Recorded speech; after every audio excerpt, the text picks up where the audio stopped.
এখানে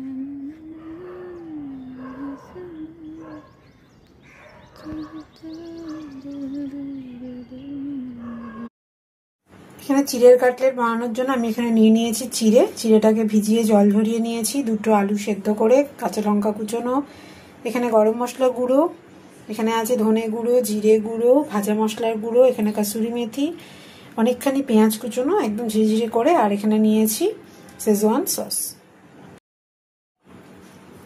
এবার এই সমস্ত ইনগ্রিডিয়েন্টসগুলোকে ভালো করে ম্যাশ করে নিতে হবে, তবে খুব চেপে চেপে করব না, একটু হালকা হাতেই করব।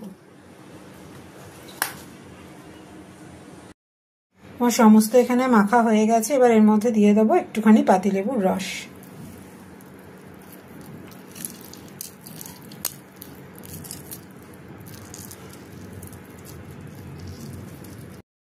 এখানে আমার সমস্ত কাটলেটগুলো বানানো হয়ে গেছে, তো এবার এগুলোকে এখানে ব্রেড ক্রাম্ব নিয়েছি, ব্রেড ক্রাম্বের মধ্যে একটু র্যাপ করে নেব, যতটা র্যাপ হবে আর কি। এটা আমার ঘরে বানানো ব্রেড ক্রাম্ব, আমি বানিয়ে রেখে দিই, আপনারা চাইলে বাইরে থেকেও কিনে আনতে পারেন। এবার এগুলোকে শ্যালো ফ্রাই করব। এখানে আমি তেল গরম দিয়ে দিয়েছিলাম, আস্তে আস্তে এগুলোকে উল্টে দেবো, দিয়ে আঁচটাকে একটু বাড়িয়ে দেবো।